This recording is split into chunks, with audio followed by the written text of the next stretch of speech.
Henry's careless mistake causes priceless vases to shatter, raising tensions.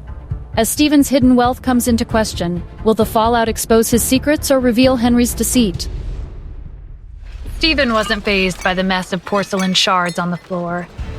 Rich people sure are different. You were screaming like it was the end of the world when I stepped on the grass, but now you broke 9 vases. Wait, it's actually 10 vases. But either way, how's me stepping on the grass and you breaking these vases the same thing? Kim glared at Stephen. What are you saying at a time like this? She went over to Zoe and tried to comfort her. Don't worry, maybe these vases are just for decoration. Yeah, you might be right. Why would they display valuable items on the table? They're probably not that expensive, Zoe said with uncertainty in her voice. Stephen bent down and picked up a porcelain shard. I'm not trying to scare you, but based on the quality of these vases, they're worth at least 1 million each.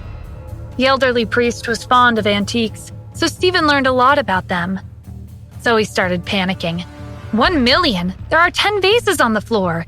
So 10 million in total? Even though she and Henry had tens of millions worth of assets, most of them were fixed assets. They only had around 1 million in liquid assets. You don't understand anything. Why are you pretending like you're an expert on antiques? Henry yelled. A group of people rushed over after they heard the commotion. Henry spotted the property manager in the crowd. My friend's here. He won't care about such a minor accident. Henry hurried over to the property manager.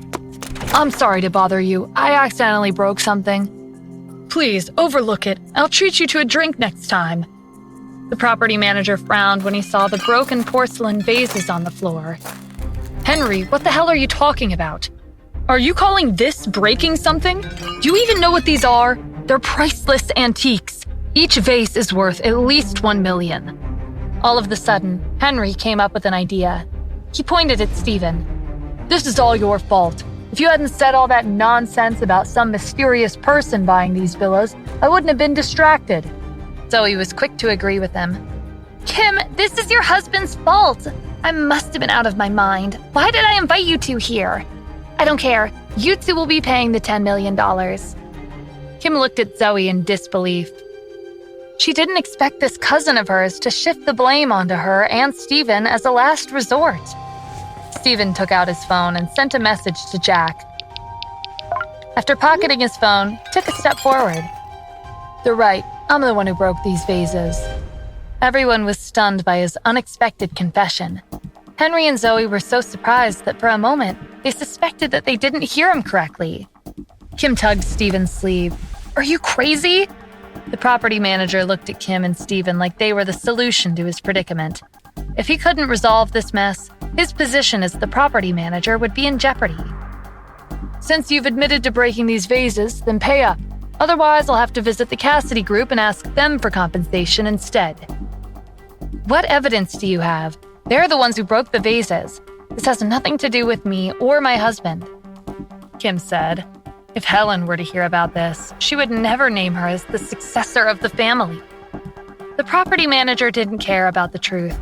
He would insist that it was Kim and Stephen's fault. If he received compensation from them, this issue would be resolved. Not only that, he might be able to ask Henry for more money. It doesn't matter. Your husband was the one who said he broke them. Stephen had admitted to breaking the 10 vases because he wanted to test the property manager. Besides abusing his position as the property manager to allow outsiders to visit the villas, he also had no conscience. This property manager was threatening them, even though he knew that they weren't at fault. Needless to say, Stephen was disappointed in him. Yes, I'm the one who broke the vases, but it was you who asked me to break them. The property manager didn't expect Stephen to twist his words like that. What? That's nonsense. Do you really think it's nonsense? Don't tell me there's no security cameras in a place like this.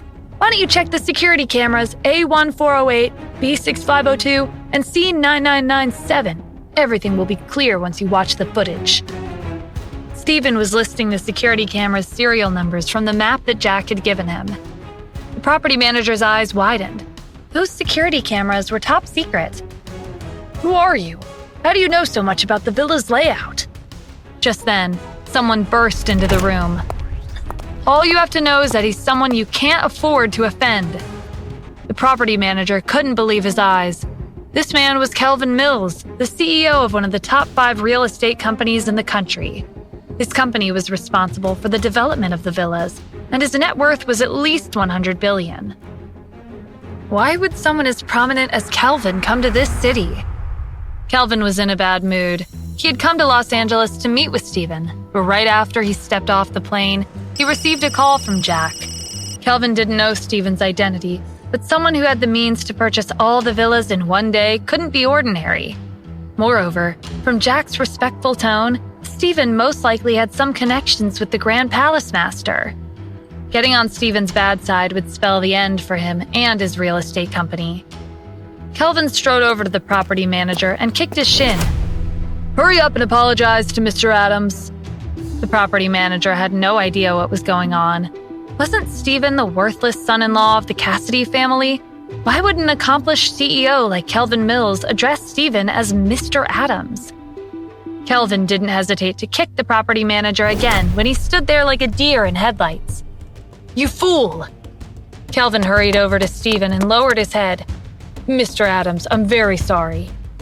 Kelvin stayed in that position after apologizing because he was afraid that Steven wouldn't forgive him. Henry and Zoe wondered if they were seeing things. A CEO with a net worth of $100 billion was apologizing to the trash son-in-law of the Cassidy family. Kim glanced at Steven. This was happening again. Just how many things was he hiding from her? Steven smiled. "Since you've personally come to apologize in person, I have nothing to say. What should we do about the broken vases?" "I'll compensate you, of course," Kelvin said with no hesitation. "Then can my wife and I go now?" "Yes, my private helicopter is parked on the lawn. You and your wife may leave at any time." When they got home, Kim grabbed Steven's arm and pulled him into the bedroom. She locked the door and looked him in the eye. "Steven, don't you have something you want to tell me?" What will Steven say to Kim? Will his hidden truth finally come out?